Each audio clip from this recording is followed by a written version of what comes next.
All right, everyone, welcome back to Soundwell Guitar. Today is another episode of the rare albums that I grew up having in the 80s. That is metal albums. That's all I collected back in the 80s was metal albums, and they were quite rare. How I came to have this rare collection is a story that's told in the last episode when I was talking about the In Destroy album. I'm not going to go into that on this video. It doesn't need to be retold over and over. But check out that video if you want. It's an interesting story on why I had these rare albums and why I was digging so deep into record stores and finding this really rare stuff that nobody was listening to or really heard of. Now, when I say rare, I don't mean that I'm the only one that ever heard it. You might have remembered these bands, and if you had, that's really cool. Leave a comment, maybe tell me your experience with it, how you came to have this album. Also, give it a thumbs up. Today's album is by a band called CJSS. The name of the album is called World Gone Mad. All right? So why don't we just start? We've got a lot to unpack here. We'll talk about the album artwork and the name of the band. Let's start out with that. Okay, name of the band. CJSS, acronym for the names of the four members of the band. Chastain, Jenkins, Shimmerhorn, and Sharp. Now the first one, the C, is Dave Chastain. Now, this album, I believe, was recorded on his own label called Leviathan. Dave Chastain was an absolute beast on the guitar. He was a complete virtuoso, you know the type, Yngwie Malmsteen, Paul Gilbert, that kind of thing. The kind of guy, when you listen to him, he just makes you want to practice scales all day, right? Because he certainly did. Okay, the album artwork, World Gone Mad, is interesting. It's so clearly 80s because you can see the whole imagery with the Cold War. You see the whole division there. What do you got? Like the Kremlin in there, but then you got the White House. I love the big giant, you know. It's like one of the Ubermensch from like Zaspoke Zarathustra. It's like a big statue.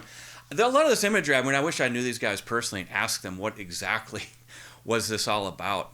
Anyway, so way cool cover. The name's thought-provoking as well. It's a little bit on the political, well, not a little bit, it's pretty much on the political side. Not like Rage Against the Machine, but it's metal. It's getting into some dark topics at the time that were pretty relevant. Okay, let's start out with our first song, Hell on Earth. Okay. Now, I love it when these bands just, they get the gong. The drummer just starts out, and it's like, okay, you know, the drummer's good.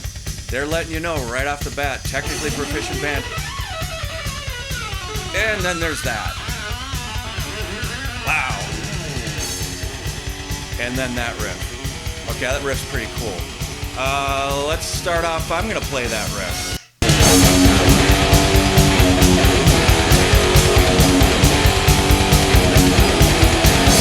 Okay, next. One of those things. I remember listening to it when I was growing up, and I'm like, what does the singer sound like, though? Oh, here we go. That's a cool sound. See, that's a fairly high voice. It almost sounds like it could have been a girl, but it's not. I think his name was Russell Jenkins. He's the second letter in the name, J. I think I got that right. Anyway, I'll probably get some pushback on this. He kind of reminds me of Robert Plant. That's all. I'm just hearing Robert Plant a little bit. Okay, let's move on to the next song, No Man's Land. Okay.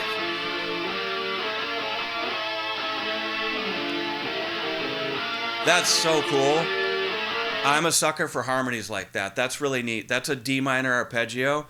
I learned it. I'm going to play that one too. I'm not sure that I got all the harmonies quite right. That's kind of hard to learn stuff by ear without the harmonies. I mean, I wish there was a copy out there like the official Hal Leonard CJSS World Gone Mad book, but I don't believe such a thing exists. I guess I haven't checked. Should I check? So, a CJSS World Gone Mad tab book.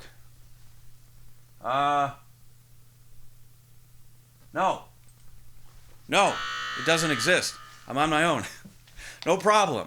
Okay, this opening thing on No Man's Land, the harmonies. Here we go.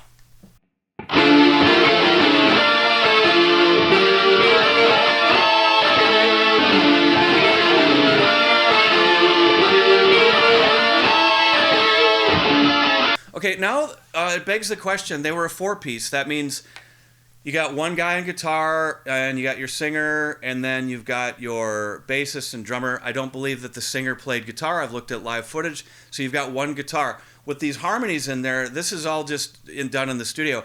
I wonder how they did it live. Maybe they just did like what I did, but just by itself. I don't know. I never got to see CJSS live, but you can find footage of them on YouTube, and it's pretty amazing. Like the whole setup they've got. Like there's this drum riser that is like the tallest drum riser I've ever seen. They're on a pretty big stage. You could see that they drew a really big crowd, and they've got so many amps on stage. Now, I think it's interesting. This is not their first album. This is their second one. I believe the first one's called Praise the Loud. Well, God, if any band was, loud, it would have been them. I mean, with that many amps, right? I mean, were all those on? I hope they had ear protection on when they were playing that. The album World Gone Mad came out in 1986, and that's the same year that Master of Puppets came out. Now, we're not going to compare and say which one's better, all right? I liked them both. I liked Master of Puppets. I mean, obviously it's Metallica. It's one of the greatest metal albums of all time. But this one also, it was a very, very much loved album in my collection. I had both of their albums, World Gone Mad and Praise the Loud. I thought about doing a video on both, but I kind of want to just move on. I've got a lot of other albums I want to unpack, and so this will be the only one that I cover on CJSS. In fact, I'm only going to cover one album per band. Okay, also in this song, he does this really sweet pedal tone lick that I learned, but then goes into this D5, and then this like natural minor run. So check this out.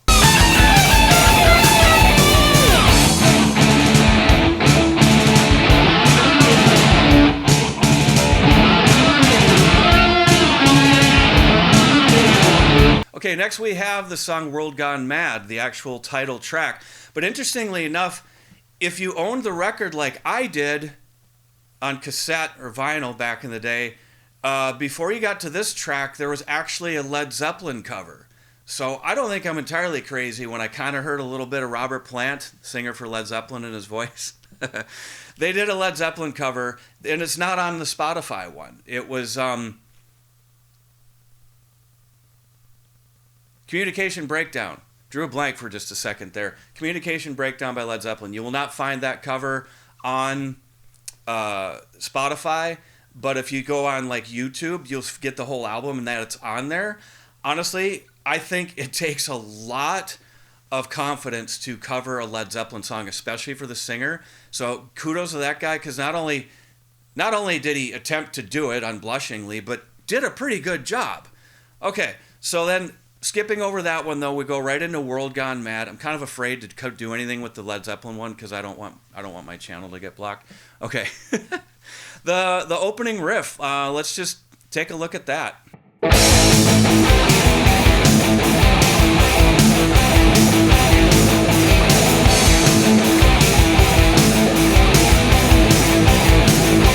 Okay, so that's a pretty cool riff.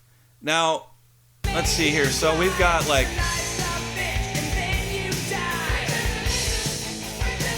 get these backups that imitate the melody of the riff. So sitting on an atom bomb and I can blow your world apart, we pledge allegiance. Like I said, kind of political lyrics here. Okay, I had to switch guitars for this next one. The song's called Run to Another Day. It's a lot of what you would hear in the 80s, these heavy albums, but they had to throw in like a good acoustic ballad in there, right? Like Wanted Dead or Alive, something like that. All right, love the opening on this tune. If I didn't mention, the song's called Run to Another Day, can't remember. And so we open up with this.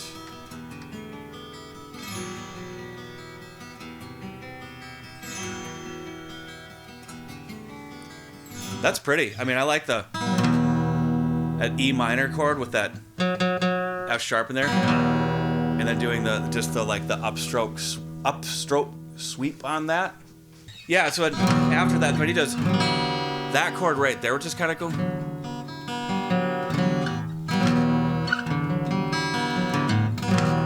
But then cuts into this.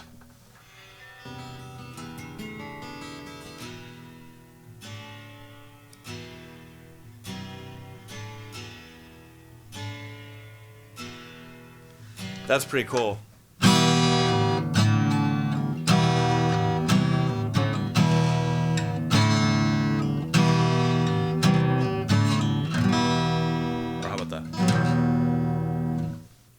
Okay, so next we've got still more riffs and Run to Another Day, but we're back to the electric guitar.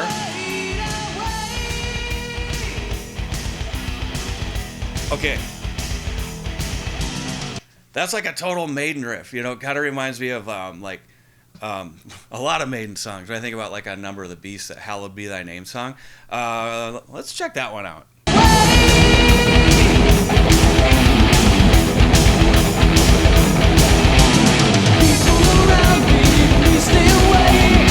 Okay, other sweet riffs in this tune.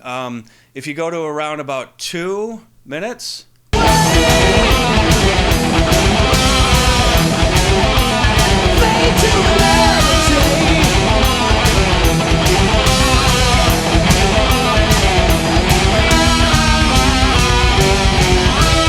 Next we get into the song at about 3 minutes. There's this really, really cool lick that Dave Chastain plays.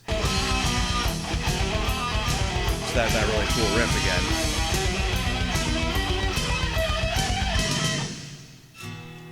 Okay, where have I heard that before? I swear I'd heard it somewhere before. It took me a long time to dig in my memory banks. Something from the 70s. And yes, that lick is in a song by a rock band called Foreigner. The song was called Cold as Ice.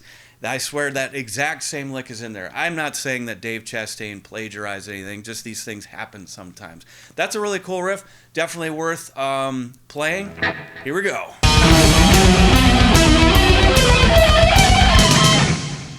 All right, track number 5, Gates of Eternity. Really cool song. Check it out. I'm skipping over it, though. I want to get right to Destiny. Destiny's got my favorite riff on the entire album, just because it's very interesting. It's very melodic. Let's check that one out.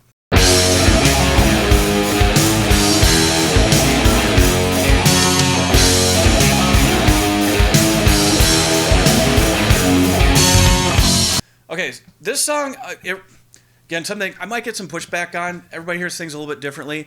To me, this almost sounds like a song that Heart could have written, the band Heart. I'll get to like their chorus.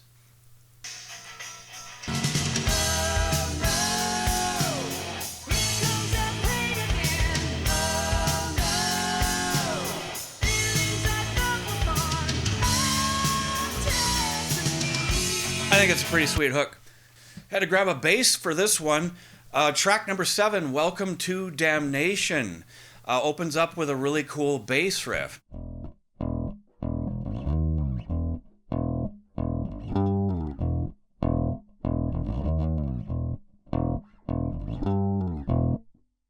Okay, so the riff's playing, there's some sample of something in the background.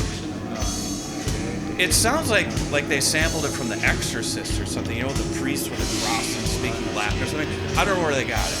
Kind of some dark overtones here. But anyway, a song about, I guess, finding yourself in hell and just how dark that is if you believe in such concepts. So when he starts singing,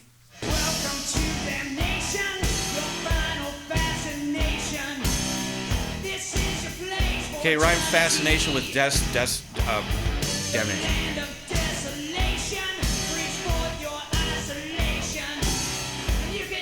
Okay, we've already gotten 3 words that rhyme with damnation, and it keeps on going on like that. And I'd wondered, how many words can you come up with that rhyme with damnation? Well, I counted them. I wrote them down. All right. 1, 2, 3, 4, 5, 6, 7, 8 words that rhyme with damnation, fascination, desolation, isolation, desecration, revelation, annihilation, nation, and anticipation. And I was like, wait a minute, anticipation? No anticipation and damnation. That's for eternity. But then it gets kind of dark because it says, we live in anticipation, and for this we'll wait endlessly. Wow. Okay, we now get to the final track on this album called Living in Exile. This is my all-time favorite tune on this album by these guys. It's a great way to end an album. It's just very epic. It's got a lot of really cool riffs. It even opens up with something that reminds me of Sinister Gates, something he would do in Avenged Sevenfold.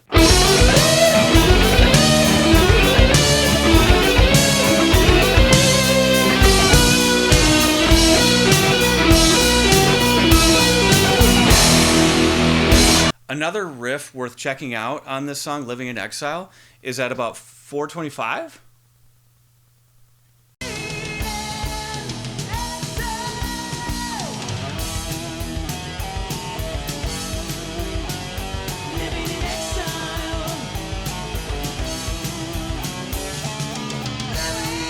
I like that riff, this.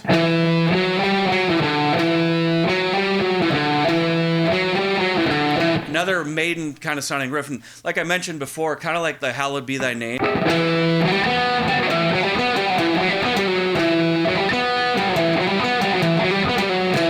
I had to learn that one just now because it needed to be pointed out. It reminds me a lot of like Iron Maiden riffs. Okay, this video needs to end with something epic to do this album any justice, and I'm going to do it by playing the way they end the album at the end of the song Living in Exile, because this is one of the most epic ways I've heard an album ended. It's so cool, so stick around.